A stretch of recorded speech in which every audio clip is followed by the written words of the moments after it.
Hello everyone, welcome back to my YouTube channel Ravi Cloud Physics. Today we are going to discuss about condition for zero resultant vector and Lami's theorem. Let us start it. Condition for zero resultant vector. अभी actually बच्चों जो हमने पढ़ा था क्या पढ़ा था previous जो हमने पढ़ा था वो ट्रायंगल ऑफ वेक्टर एडिशन और वहाँ पे किया था हमने parallelogram law of vector addition. तो वहाँ पे हमने जो हमारा जो आंसर आया था रिजल्टेंट वेक्टर का वो ये आया था बच्चों ए स्क्वेयर प्लस 2 कोस थीटा और इसका root.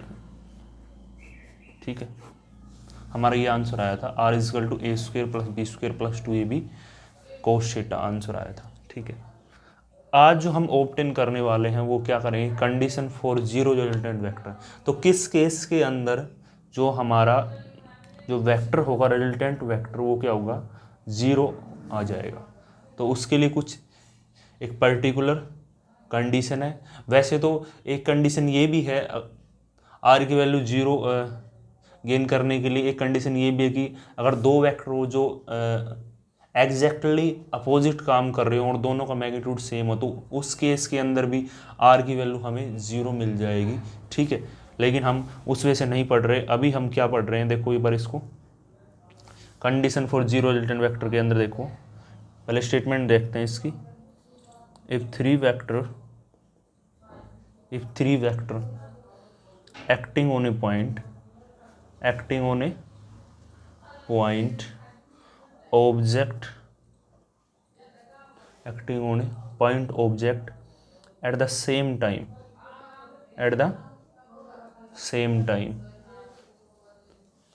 point object at the same time are represented in magnitude and direction by the three sides of triangle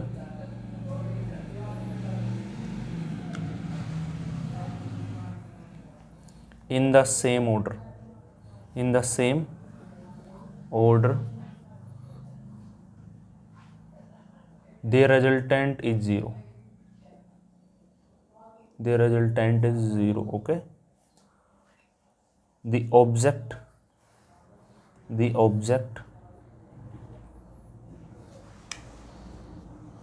is said to be in equilibrium। तो object को हम किसे बोलेंगे, इक्विलिब्रियम के अंदर। ठीक है, ऑब्जेक्ट को इक्विलिब्रियम। तो देखो जो हमने पढ़ा था उसके अंदर ट्रायंगल ऑफ वेक्टर एडिशन के अंदर जो हमने पढ़ा था कि हमने वहाँ पे दो वेक्टर कंसिडर किए थे, ए वेक्टर और बी वेक्टर, उनके बीच पर्टिकुलर एंगल था थीटा। तो उन दोनों का रिजल्टेंट ट्रायंगल की थर्ड साइड ने दिया था, लेकिन उसका ऑर्डर क्या था, अपोजिट था। ठीक है ना, ए वेक्टर और बी वेक्टर उसका ऑर्डर सेम था और जो ट्रायंगल की थर्ड साइड थी ना उसका ऑर्डर क्या था, अपोजिट। लेकिन यहाँ पे तो है ना तीनों वेक्टर का ऑर्डर क्या होगा, सेम होगा। तो उस केस के अंदर हम क्या ऑब्टेन करेंगे, जो हमारा रिजल्टेंट होगा वो कितना मिलेगा, ज़ीरो मिलेगा। ठीक है, अभी मैं आपको सॉल्व करके बताता हूँ डायग्राम से। ये तो एक वेक्टर को मैंने यहाँ पे रिप्रेजेंट कर दिया। ठीक है, ए वेक्टर, ये एक मैंने इसको सॉल्व कर दिया दूसरा वेक्टर।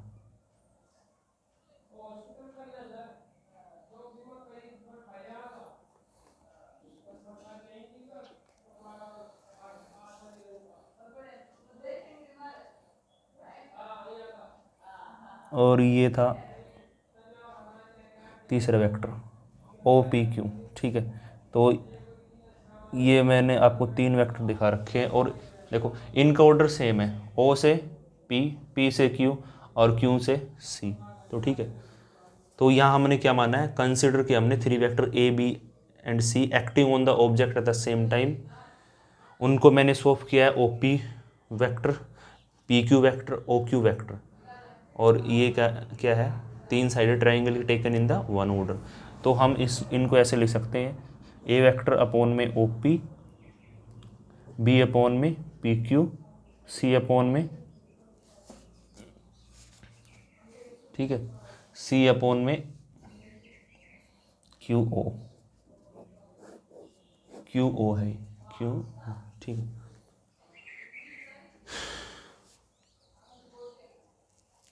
तो अगर ऐसी कंडीशन होगी तो ऑब्जेक्ट हमारा किस में होगा, इक्विलिब्रियम के अंदर होगा, यानी उस पर जो टोटल फोर्स है कितना लग रहा होगा, नेट फोर्स 0 लग रहा होगा, या हम बोल सकते हैं वो in the state of rest में होगा, ठीक है, ठीक है, स्टेट ऑफ रेस्ट में होगा, यानी उसके ऊपर जो टोटल फोर्स है जोड़ तोड़ के जितना ही फोर्स लग रहा है, ठीक है, वो कितना लग रहा है, 0 लग रहा है।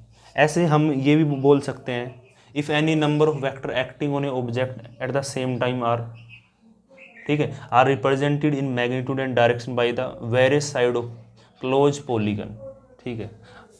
अब ये तो ट्राइंगल है, अगर हम बात करें पॉलीगन के अंदर काफ़ी साइड हो सकती है, लेकिन ठीक है, मैं बात कर रहा हूँ क्लोज पॉलीगन की बात कर रहा हूँ, और उसी साइड का ऑर्डर सभी का क्या हो, सेम हो, तो वो भी क्या कंडीशन है, condition for zero resultant vector, ठीक है।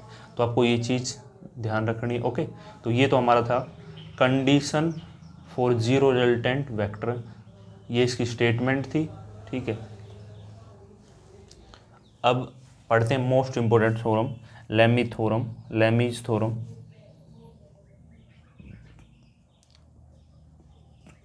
Lami's theorem,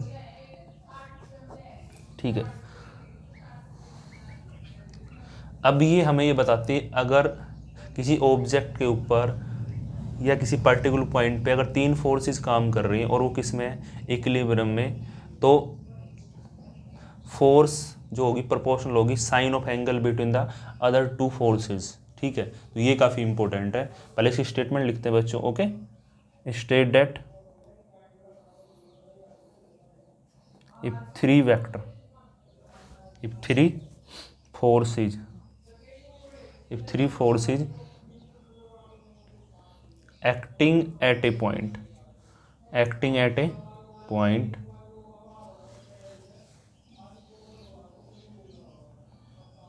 are in equilibrium,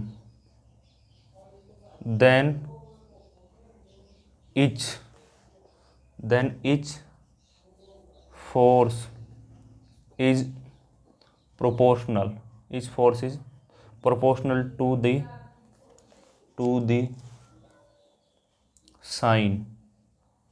sine of angle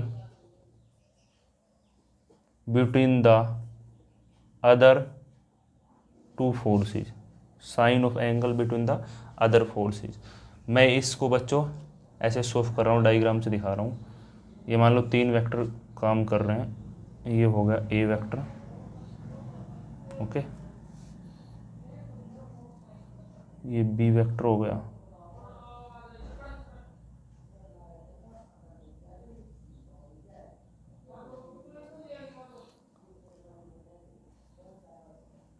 ये सी वेक्टर, बी वेक्टर, ये ए वेक्टर, ओके। इसके बीच एंगल है, इसके बीच और इसके बीच, इसके बीच जो एंगल है बच्चों वो अल्फा है, इसके बीच गामा और इसके बीच बीटा, ठीक है। ये 3 वेक्टर काम कर रहे हैं किसी पर्टिकुलर पॉइंट पे। तो इस केस में क्या होगा, ए वेक्टर अपॉन में हम क्या लिखेंगे, जो अब यहाँ पे 3 वेक्टर हैं ए बी सी, तो ए के अपॉन में हम क्या लिखेंगे, जो एंगल बाकी 2 बच गए ना वेक्टर उनके बीच बन रहा है, तो बी और सी के बीच जो एंगल बन रहा है वो क्या बन रहा है, अल्फा, तो ए साइन अल्फा। ऐसे बी के अपॉन में क्या लिखेंगे, साइन बीटा, और सी के अपॉन में साइन गामा, तो ये आ गया, ठीक है।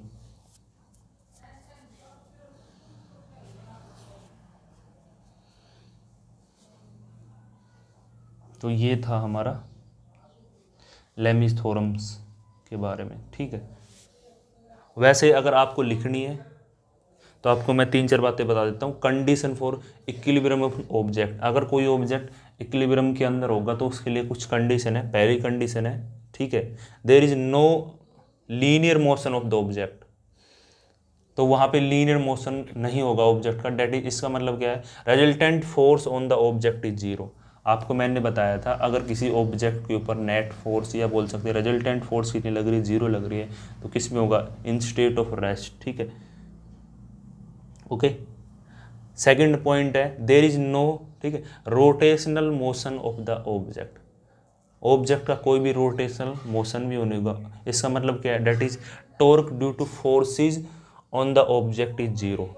जो टॉर्क काम कर रही है, फोर्सेज के कारण जो लगता है टॉर्क लगता है, आपको पता है टॉर्क का फॉर्मूला जो होता है एक्चुअल में क्या होता है, टॉर्क का फॉर्मूला आर क्रॉस एफ ये होता है। तो जहाँ फोर्स है और परपेंडिकुलर डिस्टेंस, तो वहाँ आपको क्या मिलेगा, टॉर्क मिलेगा ना, ठीक है। तो वहाँ पे नेट टॉर्क कितना करेगा, जीरो। या तीसरी कंडीशन क्या है, third one is there is a minimum potential energy of the object for stable equilibrium. ये इंपॉर्टेंट है, फिर से मैं रिपीट कर रहा हूँ, there is a minimum potential energy of the object for stable equilibrium.